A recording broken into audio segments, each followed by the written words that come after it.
안녕하세요. 반갑습니다. 허재의 삶 작가입니다.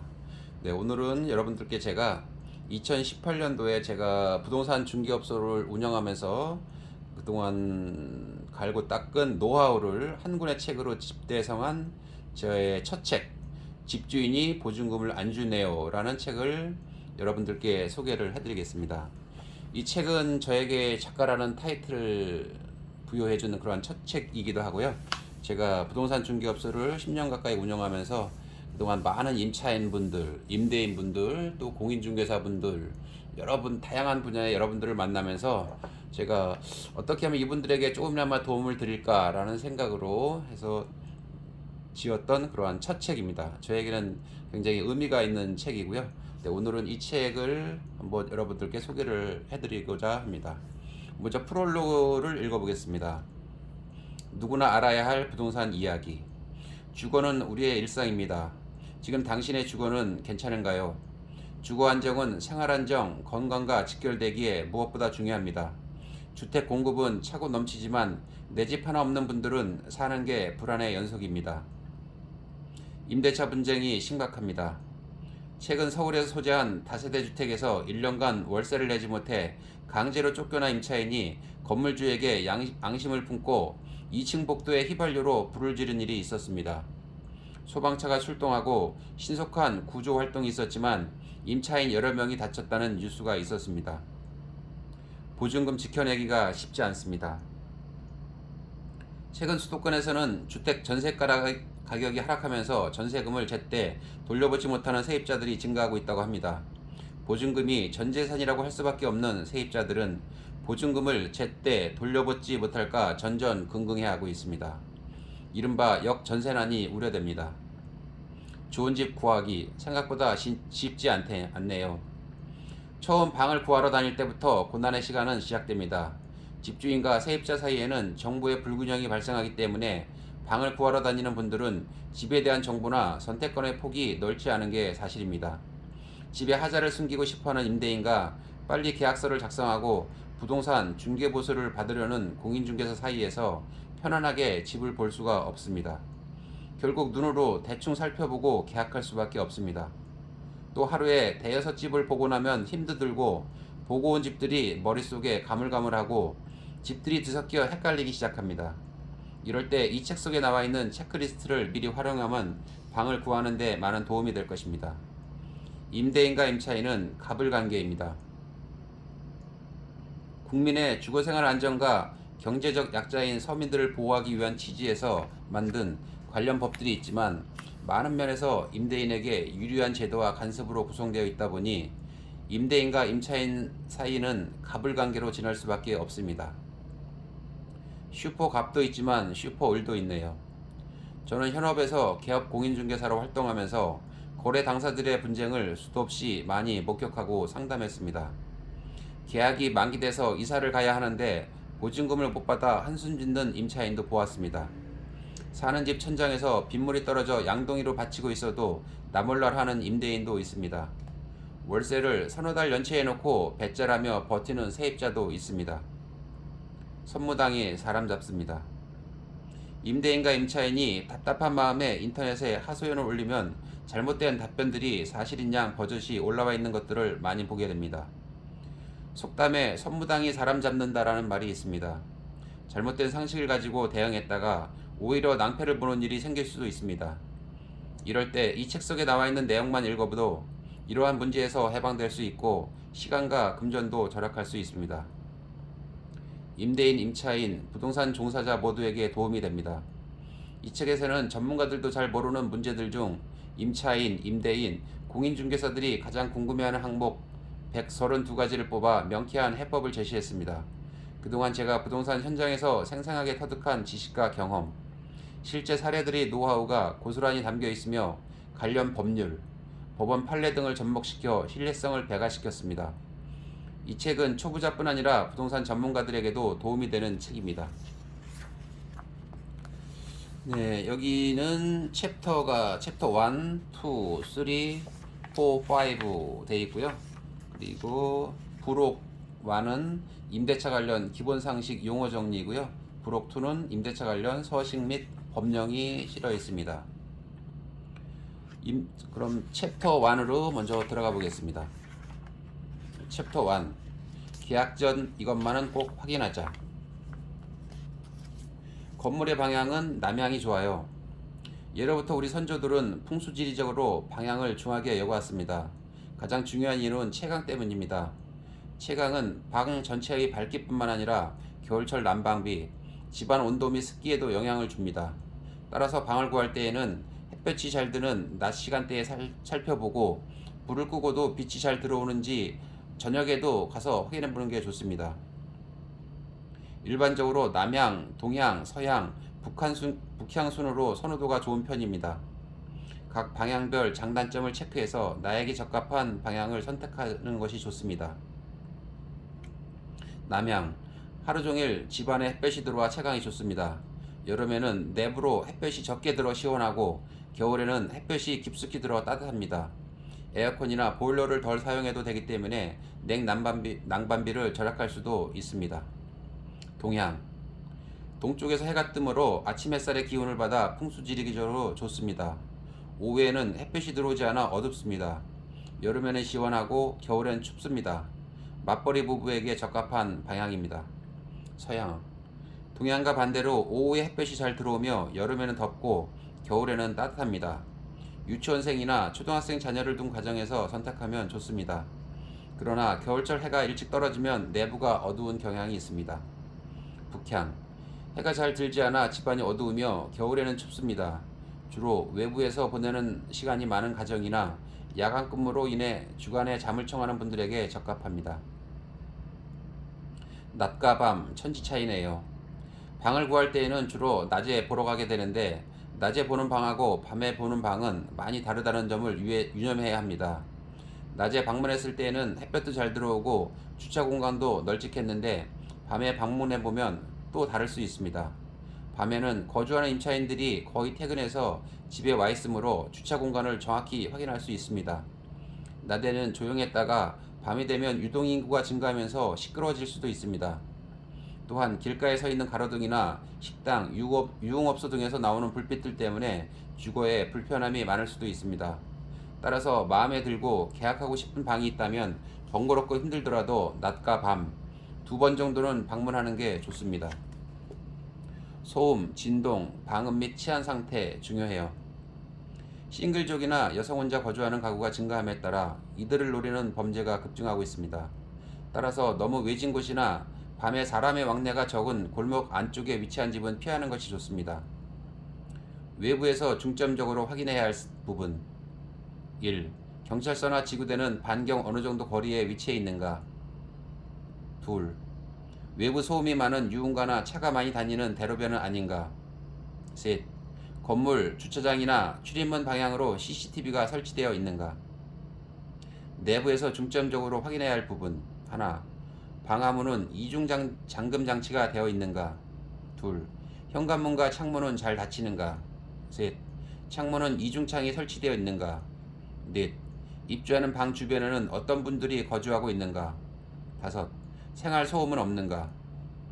건물의 부실 공사로 인해 옆방이나 위아래 세대에서 생활 소음이 심해 입주한 지 얼마 안 돼 이사를 고민해야 하는 경우가 발생할 수 있습니다. 버스나 지하철, 학교는 가까이 있으면 좋아요. 집을 구하고 첫 출근하는 날 아침, 나는 기분 좋게 지하철역으로 향했다. 그런데 이게 웬 말인가? 집에서 지하철역까지 걸어서 무려 20분이나 걸렸다. 덕분에 나는 지각을 했다. 부동산 중개사는 나에게 분명 10분도 안 걸린다고 했는데 낭패다. 입주하기 전에 꼭 확인해야 하는 것 중에 하나가 바로 대중교통수단과의 이동 거리입니다. 직장이나 자영업자 등은 대중교통을 이용할 경우 버스 승강장이나 지하철역까지 얼마나 떨어져 있는지 직접 걸어서 확인해 보는 것이 좋습니다. 출퇴근 시간이 길면 몸도 마음도 피곤할 뿐만 아니라 교통비도 무시할 수 없습니다. 또 어쩌다 막차라도 놓치면 밤늦게 택시를 이용해야 하는 경우도 생길 수 있습니다. 자녀가 있는 가정은 학교까지 등하교 시간이 얼마나 소요되는지, 재래시장이나 슈퍼마켓 등의 접근성은 얼마나 좋은지를 직접 확인해 봐야 합니다. 건물주나 중개업자의 말만 믿고 덜컥 입주했다가 후회하지 말고 본인이 직접 발품을 팔아 확인해 보는 것이 최상의 방법입니다. 세대별 계량기 설치 여부 및 공과금 고지서 꼭 확인해요.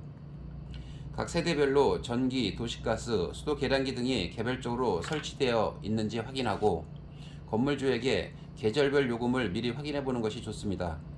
지역에 따라 도시가스, 기름 보일러, LPG 등을 사용하는 경우가 있으므로 각 종류별로 요금이 얼마 정도 부과되는지 확인해 봐야 합니다.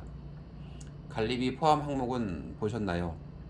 월세든 전세든 관리비가 별도로 부과되므로 관리비에 포함된 항목을 유심히 살펴보아야 합니다. 수압 탱크는 변강세인가요? 수압이 약하면 입주 후 생활하는데 많은 불편을 겪을 수 있습니다. 특히 거주하는 인원이 많다든지 아기가 있는 가정의 경우 물을 많이 사용해야 하므로 싱크대, 샤워기, 화장실의 수압은 본인이 직접 틀어보고 확인해 보는 것이 좋습니다. 싱크대와 화장실 물을 동시에 틀어보기도 하고 입주해 있는 가구가 몇 가구인지도 확인해 보는 것이 좋습니다. 실내 외풍 상태 꼭 봐야 돼요. 위풍이 많은 집은 겨울에 춥고 난방비가 많이 들 수 있습니다. 창틀이나 문 틈새를 확인해 보고 창문이나 미닫이 문, 여닫이 문 등의 틈새가 벌어져 있지 않은지 꼼꼼히 확인해 봐야 합니다. 벽면 및 도배 상태, 누수 여부를 꼼꼼히 살펴요. 벽면에 금이 가거나 훼손된 곳은 없는지, 도배가 손상된 곳은 없는지, 천장이나 벽 등에 누수는 없는지 등을 확인해 봐야 합니다. 손상된 곳이 있으면 임대인에게 새 것으로 교체를 요구하거나 불가능할 경우 사진을 찍어 놓는 것이 좋습니다. 창문에 이중창이 설치되어 있지 않을 경우 내부와 외부의 온도차에 의한 결로 현상이 발생할 수 있으며 이로 인해 곰팡이가 생길 수도 있습니다. 가전 등의 옵션 품목 작동 상태 중요합니다. 공동주택이나 다가구 주택은 가전 등의 옵션 품목, 주로 전자제품을 보시면 됩니다. 설치된 곳이 많이 있습니다. 본인이 직접 작동해보고 고장난 부분은 없는지, 손상이나 파손은 없는지 꼼꼼히 확인해 봐야 합니다. 공과금 체납 있으면 안 돼요. 이전에 살던 세입자가 이사 후에 공과금, 도시가스, 전기요금, 수도요금 등을 말씀드리는 겁니다. 제대로 납부했는지 임대인의 말만 믿지 말고 본인이 직접 해당 기간에 확인해 봐야 합니다. 애완동물 동반 입주 가능한지 확인해야 돼요. 핵가족화 및 1인 가구의 증가 등으로 애완동물과 동반 입주하는 가정이 늘고 있는 추세입니다. 여러 세대가 밀집되어 있는 다가구 주택은 바로 옆방에서 들리는 애완동물 소리로 인해 민원과 분쟁이 발생할 수 있습니다. 소음이 심해 계약기간 중 방을 비워줘야 하는 경우도 종종 발생합니다. 입주 전에 애완동물과 동반 입주가 가능한지 임대인과 충분히 상의하여 계약서 특약사항에 적어놓는 것이 분쟁을 없애는 방법입니다. 시설물 상태 및 현 임차인 소유 여부 중요합니다. 출입구의 도어락 작동 상태 및 파손 여부, 거실, 방, 화장실 등의 전등 상태, 주방 가스레인지 및 인덕션, 전기레인지 작동 상태도 꼭 확인해 봐야 합니다. 붙박이장이 설치되어 있을 경우에는 파손 여부 및 벽과 밀착되어 있어 곰팡이나 결로 현상이 없는지도 살펴봐야 합니다. 가전이나 기타 옵션 품목들이 있을 경우 현 임차인의 소유인지, 기존에 설치되어 있는 임대인의 소유인지 등도 확인해 봐야 합니다. 집 주변에 혐오시설 없어야 돼요. 입주하고자 하는 건물 주변에 고물상이나 쓰레기 소각장 등이 있다면 소음과 악취 등에 시달릴 수 있습니다. 또한 외곽 지역에 위치한 다가구 주택은 주변에 묘지나 공장 등 혐오시설이 있을 수 있습니다. 계약 전 임대인이나 부동산 중개업자에게 이러한 사항들을 꼼꼼히 확인해보고 입주해야 쾌적한 주거 환경을 누릴 수 있습니다. 이사갈 때 잘 나갈 방으로 구해야 돼요. 처음 집을 구하는 초보분들, 급하게 방을 구하는 분들, 낮은 보증금을 가지고 방을 구하는 분들은 만기가 됐을 때 잘 나가지 않는 방을 구할 수도 있습니다. 보증금이나 월세가 조금 비싸더라도 주변에 대중교통이나 대형마트, 편의점 등의 시설 등이 잘 갖추어진 곳에 방을 얻어야 합니다. 이런 방들이 주거생활도 안정되고 만기가 됐을 때 집주인에게 보증금을 돌려받기도 수월합니다. 새집 증후군 무시하면 안 돼요. 신축되어 처음 입주하는 집이라면 새집 증후군에 주의해야 합니다. 새로 지은 건물 내부에서 거주자들이 느끼는 건강상 문제 및 불쾌감이 심각할 수 있습니다. 미국 환경보호국의 신축 아파트 새집 증후군 연구 결과 새 집에서 사는 건 매일 담배 2갑을 피우는 꼴이라는 사실이 밝혀진 바 있습니다. 새집 증후군의 대표적인 부작용으로는 안구 건조증, 천식, 기관지염, 폐질환, 암, 현기증, 아토피성 피부염 등이 있습니다. 특히 처음 입주하는 집이라도 수리가 필요한 곳이 있을 수 있습니다. 실내 결로 및 곰팡이는 예방이 중요합니다. 실내 결로 및 곰팡이는 건물 자체의 부실 공사도 있지만 임차인들의 부주의로 많이 발생하고 있습니다. 특히 겨울철 실내 습기가 높고 환기가 부족한 경우 주로 발생하기 때문에 적정 습도 유지와 환기는 필수입니다. 실내 습기 가다 발생 요인을 말씀드리겠습니다. 첫째, 장시간 음식물 조리. 둘째, 가습기 가다 사용. 셋째, 실내에 많은 화분을 두는 경우. 넷째, 샤워 등으로 화장실 습기가 실내로 유입되어 있는 경우. 다섯째, 많은 양의 빨래를 삶거나 건조 시. 여섯째, 가구 등을 벽면에 밀착하여 배치하는 경우 통풍이 되지 않아 곰팡이가 발생하기 쉬우므로 가구를 벽에서 떨어지도록 배치해야 합니다. 이사 시 곰팡이가 있거나 젖은 가구는 반드시 곰팡이를 제거하고 잘 건조한 후 반입해야 합니다. 아파트 발코니는 단열 시공이 안 되는 공간이므로 환기와 통풍이 더욱 요구됩니다. 인터넷 허위 광고 매물에 낚이지 마세요. 인터넷의 발달로 부동산 중개업소를 방문하기 전에 구하고자 하는 방의 정보나 관련 사진을 미리 볼 수 있어 편리한 세상이 되었습니다. 이제 부동산 플랫폼 업체 등을 이용해 임대인이 직접 매물을 등록하거나 부동산 중개업자들이 등록해 놓은 매물들을 인터넷에서 손쉽게 검색할 수 있습니다. 그런데 모든 것에는 빛과 그림자가 있으며 양면성이 존재합니다. 막상 임대인을 직접 만나보거나 부동산 중개업소를 방문해보면 방이 나갔다고 해 시간과 에너지를 낭비하는 일이 흔히 발생합니다. 내가 원하는 조건의 매물을 손에 넣으려면 인터넷으로 열심히 손품을 팔고 부동산 중개업소 등을 방문해서 열심히 발품을 팔아야 합니다. 특히 중개업소 방문 전 아래의 사항을 꼼꼼히 살펴봐야 합니다. 첫째, 임대인이나 부동산 중개업소를 방문하기 전에 전화를 걸어 해당 매물의 등록번호를 알려주고 아직 방이 남아있는지 확인하면서 전화로 녹취해둬야 합니다. 둘째, 구하고자 하는 방이 소재 지역의 시세보다 훨씬 저렴하다고 하면 한 번쯤 의심해봐야 합니다. 물론 한 건물에 빈 방이 많아서 임대인이 시세보다 저렴하게 내놓을 수는 있지만 이 경우도 가격 차이가 심하게 많이 나지는 않습니다. 셋째, 매물이 등록된 일자를 확인해서 최초 등록 일자가 오래된 매물은 한 번쯤 의심해봐야 합니다. 원룸 종류에 따라 장단점이 있네요. 원룸은 크게 오픈형, 분리형, 복층형이 있습니다. 각 형별로 설명을 드리겠습니다. 오픈형은 현관에 들어서면 모든 공간이 한눈에 들어오는 형태를 말합니다. 물론 여기서 화장실은 제외합니다. 공간 자체가 확 트여 있기 때문에 시각적으로 넓은 느낌이 들어 수납 관리만 잘해주면 넓고 깨끗해 보입니다. 반면 주방과 방이 한 공간에 있어 음식물을 조리하면 냄새가 심하게 발생합니다. 베란다가 없기 때문에 빨래를 방에서 말리게 되어 시각적으로 지저분해 보이며 습해질 수 있습니다. 불필요한 물건을 보관할 공간도 부족합니다. 분리형, 방과 주방의 공간을 나누어 별도의 공간을 확보한 형태의 원룸입니다. 음식물을 조리할 수 있는 별도의 공간은 존재하나 냄새가 방 안으로 들어오는 것을 완벽히 차단할 수는 없습니다. 미닫이 문이나 여닫이 문이 있기 때문에 내외부 소음도 차단되고 별도의 베란다가 있어 빨래 건조나 불필요한 물건을 보관하는 창고로도 활용이 가능합니다. 복층형, 구분된 두 개의 공간이 존재해 지인과의 동반 입주도 가능합니다. 젊은 분들이 선호하는 구조입니다. 반면 다른 형태의 원룸에 비해 임대료가 비싸고 공간이 커서 냉난방기가 많이 나올 수 있습니다. 이제 계약 체결 시 여러분들이 꼭 확인해야 될 것을 말씀드려 보겠습니다. 당사자, 대리인의 주민등록증, 인감증명서 확인은 필수입니다. 등기사항 전부 증명서상의 소유자와 실제 소유자가 일치하는지 여부를 신분증을 통해 확인해야 합니다.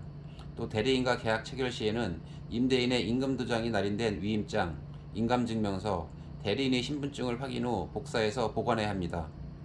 대리인 입회하에 위임인과 직접 통화하여 위임한 사실이 있는지, 계약 조건은 맞는지 여부도 확인해야 합니다. 전화 통화 시 녹음해 놓는 것이 좋습니다. 보증금 및 월차임 등은 임대인 명의 계좌번호로 송금하고 잔금 지급 전까지 반드시 본인이 참석해서 계약서에 자표를 산명하기로 한다는 내용을 특약사항에 적어놓도록 합니다. 건축물 대장, 등기사항 전부증명서 등 공적 장부는 꼭 확인하셔야 됩니다. 건축물 대장상의 건축물 위반 여부를 확인하여 무단 증축이나 불법 용도 변경 등 법률상 저촉되는 부분이 있는지 살펴봐야 합니다.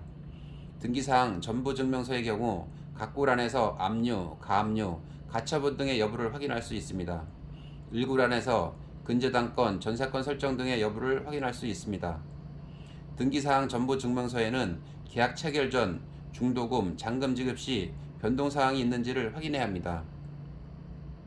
등기사항 전부증명서는 개업공인중개사에게 요청하거나 본인이 대법원 인터넷 등기소를 통해서 직접 열람 및 발급받을 수 있습니다. 전입신고 후 확정일자는 꼭 받으셔야 됩니다. 계약서 작성 후 계약서 원본, 신분증을 지참하고 주민센터, 동사무소를 말씀드립니다. 방문하여 전입신고를 하고 확정일자를 받아야 합니다. 주민등록 전입신고를 하면 다음날부터 대항력이 생기고 확정일자를 받으면 건물이 경매로 넘어가더라도 환가 대금에서 보증금 중 일정 금액을 후순위 권리자보다 먼저 받는 우선 변제권을 보유할 수 있기 때문입니다. 소액 보증금은 확정일자가 없어도 입주와 전입신고만 하면 그 일정액을 최우선 변제해 줍니다. 만약 덜 받은 보증금이 있다면 확정일자가 있어야만 추가로 배당을 해줍니다. 권리순위관계, 계약서, 중개대상물 확인설명서는 잘 확인해 보셔야 됩니다. 등기사항 전부증명서, 미납국세, 다가구주택 확정일자 현황 등을 반드시 확인하여 선순위 담보권자가 있는지를 확인해야 합니다. 있다면 금액이 얼마인지, 건물 시세에 비해 금액이 과다한지 여부 등을 부동산 중개업자 말만 믿지 말고 본인이 꼼꼼히 살펴봐야 합니다. 또한 부동산 중개업소에서 교부하는 계약서, 확인설명서에 누락된 사항은 없는지, 추가할 사항은 없는지, 나에게 불리한 조항은 없는지 등을 확인해보고 서명해야 합니다. 국세, 지방세, 완납증명서 꼭 체크해야 합니다. 국세, 지방세 완납 여부는 계약서 작성 전에 임대인의 동의를 받아 임차인이 관할 세무서 또는 관할 주민센터, 등기소에서 확인할 수 있습니다. 임대인이 직접 납세 증명원이나 확정일자 현황을 발급받아 확인 가능합니다. 잔금 지급 전까지는 국세와 지방세 완납증명서를 첨부하기로 하고 체납 사실이 있는 경우 잔금 지급일 전까지 해결하기로 하는 내용을 특약사항에 적어놔야 합니다. 등기사항 전부증명서는 건물, 토지 둘 다 보셔야 됩니다. 건물 소유자와 토지 소유자가 일치하는지 반드시 확인해야 합니다. 건물 소유자와 토지 소유자가 일치하는 경우가 대부분이지만 간혹 타인의 토지 위에 건물을 축조하는 경우도 있습니다. 임차인은 건물을 사용 수익하기 때문에 평소에는 문제가 없지만 만약 건물이 경매에 들어간다면 임차인은 건물 매각 대금에서 보증금을 회수할 수 있습니다. 등록된 중개업소인지 반드시 확인해 볼 필요가 있습니다. 부동산 중개업소를 통해 계약할 때에는 해당 지방자치단체에 등록된 중개업소인지 등록번호를 통해 확인해 봐야 합니다.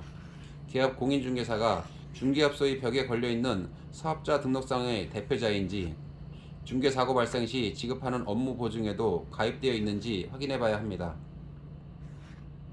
계약서 특약사항은 정확하게 적어 놓으셔야 합니다. 계약서에 미흡한 사항이 있거나 양 당사자의 추가 요구사항이 있을 경우 특약사항을 이용하여 정확하게 기재해야 계약기간 만료 후 분쟁을 줄일 수 있습니다. 네, 그리고 다음부터는 챕터 3로 넘어가서요. 여기부터는 그 분쟁 없이 살 수 있는 임대차 노하우 132가지가 Q&A로 자세히 적혀 있습니다. 제가 몇 가지만 먼저 소개를 해드려 보겠습니다. 임대인이 요구하는 불리한 독소 조항 다 적어야 되나요? 부동산 중개업소를 통해 보증금 1억 원에 아파트 전세로 입주하려는 세입자입니다. 임대인이 임차인에게 불리한 여러가지 항목을 계약서 특약사항에 넣어달라고 합니다. 이 경우 임대인이 원하는 모든 사항을 수용해야 하나요? 이게 질문이고요. 답변 드리겠습니다. 임대인의 요구사항을 무조건 수용할 필요는 없습니다. 특약사항은 임대인과 임차인 상호 간의 필요사항을 계약서에 기재하는 것입니다. 특히 임차인에게 불리한 조항은 주택임대차보호법 편변적 강행 규정에 반하므로 그 효력이 없다고 보는 것이 타당합니다. 계약금을 임대인이 아닌 가족 명의 계좌로 입금해도 되나요? 질문. 원룸을 보증금 200만원, 월세 30만원, 계약기간 1년으로 하는 조건으로 부동산 중개업소를 통해 계약하려는 임차인입니다.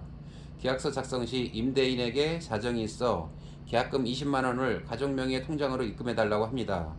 계약금을 타인의 계좌로 입금해도 문제없나요? 여기에 대한 답변입니다.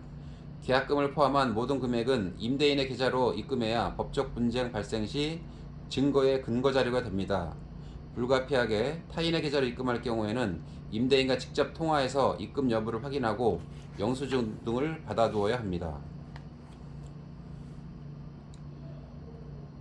공동 명의의 경우 전입신고는 어떻게 하나요? 예, 질문입니다. 올가을 결혼을 앞둔 예비 신부입니다. 전세보증금 1억 원에 아파트를 공동 명의로 계약했습니다. 입주하는 당일 저는 전입신고가 가능한데 남자친구는 현재 거주하는 집의 계약기간이 남아있어 불가능합니다. 이 경우 둘 중 한 사람만 전입신고를 해도 법의 보호를 받을 수 있나요? 여기에 대한 답변입니다. 네, 둘 중 한 사람만 전입신고를 해도 무방합니다. 원칙적으로는 둘 다 전입신고를 해야 대항력이 발생합니다. 그러나 전세보증금은 불가분 채권으로 공동 명의자 중 한 명이라도 전입신고가 되어 있고 실제 거주하고 있다면 대항력과 우선 변제권의 효력이 발생한다고 볼 수 있습니다. 주소지만 기재되어 있고 호수가 누락되었을 경우. 질문. 저는 올해 고등학교를 졸업하고 대학교 인근 원룸에 입주를 하면서 임대인과 직거래로 계약서를 작성했습니다. 계약서에 집원만 기재되어 있고 호수가 누락되어 있는데 이 경우에도 입주와 전입신고를 하면 법의 보호를 받을 수 있나요? 네, 여기에 대한 답변입니다. 네, 단독주택이나 다가구주택은 법의 보호를 받을 수 있습니다. 원래 주택 임대차 계약서 작성 시 소재지는 호수까지 기재하는 것이 원칙입니다. 그러나 단독주택이나 다가구주택의 경우에는 입주와 전입신고 및 확정일자를 받으면 주택임대차보호법의 대항력을 인정받아 법의 보호를 받을 수 있습니다. 그리고 네, 부부 공동명의는 둘 다 날인을 받아야 하나요? 질문입니다. 저는 새내기 직장인입니다. 이번에 방을 알아보던 중 인터넷에서 마음에 드는 집이 있어 부동산 중개업소를 통해 전세 계약을 하려고 합니다. 등기사항 전부증명서를 보니 부부 공동명의로 되어 있는데 남편분은 바쁘셔서 아내분만 오신다고 합니다. 이런 경우 계약서에 아내분만 날인해도 되나요? 여기에 대한 답변을 드리겠습니다. 부부간의 지분 비율에 따라 달라집니다. 부부간에는 일상가사 대리권이라는 것이 있으나 이는 매매나 임대차에는 적용되지 않습니다. 공유물의 관리에 관한 사항은 공유자 지분의 과반수로 결정해야 합니다. 공유자의 지분이 별도로 표기되어 있지 않거나 만약 동일한 지분을 가지고 있다면 공동 명의자의 날인을 받아야 합니다. 만약 아내분의 지분 비율이 50%를 초과한다면 단독으로 날인하면 되나 지분율이 50대 50이라면 부부 둘 다 날인해야 합니다. 따라서 배우자나 남편의 인감도장이 날인된 위임장, 인감증명서 등을 통해 대리 여부를 확인하고 계약을 체결하는 것이 안전합니다. 네, 또 임차권 등기가 되어 있는 주택에 입주해도 되나요? 네, 질문입니다. 인터넷에서 검색을 하다 마음에 드는 집이 있어 중개업소를 통해 해당 주택을 들러보고 계약서를 작성하려고 합니다. 중개업자가 교부해준 등기사항 전부 증명서 을구란에 주택 임차권이 등재되어 있습니다. 주변 시세보다 저렴하여 계약을 하려고 하는데 이 경우 법의 보호를 받을 수 있나요? 예, 여기에 대한 답변입니다. 주택 임차권이 등재된 건물에 새로 들어오는 임차인은 우선 변제를 받을 권리가 없습니다. 주택 임차권 등기가 되어 있다는 것은 예전에 살던 사람이 보증금을 받지 못한 채 이사를 갔다는 뜻입니다. 계약기간 만료 후 임대인이 곧바로 보증금을 반환해주면 문제가 없지만 임차권 등기를 기반으로 강제 경매를 신청할 수도 있습니다. 경매가 진행된다면 사례자의 보증금이 주택임대차보호법상 소액 보증금 범위 내에 해당된다고 하더라도 최우선 변제를 받을 수 없습니다. 주변 시세보다 저렴하다고 하면 나름대로 이유가 있는 것입니다. 신중히 판단해서 결정해야 합니다. 네, 마지막으로 한 가지만 더 보겠습니다. 자녀가 대리계약할 수 있나요? 질문입니다. 부동산 중개업자를 통해 임대차 계약을 하려고 합니다. 그런데 임대인이 지방 출장 중이라 친아들이 대리인으로 계약서를 작성한다고 합니다. 직계가족이 맞는다면 별도의 미임 서류 없이 계약을 체결해도 문제 없을까요? 여기에 대한 답변입니다. 직계가족이라도 대리권이 있는지 반드시 확인해야 합니다. 등기사항 전부 증명서상 소유자가 반드시 계약의 당사자로서 계약서를 작성해야 하는 것은 아닙니다. 등기부상 소유자는 아니어도 직계가족, 기업공인중개사 아니면 임대인이 지정하는 제3자든 상관없습니다. 다만 대리계약을 한다면 임대인으로부터 적법한 대리 권한을 가졌는지 살펴봐야 합니다. 따라서 대리인임을 증명할 수 있는 위임장, 인감증명서, 대리인 신분증 등을 복사해 놓아야 합니다. 또한 임대인과도 직접 통화해서 위임 여부를 확인하고 보증금 및 월세 등은 반드시 임대인의 계좌로 송금해야 합니다.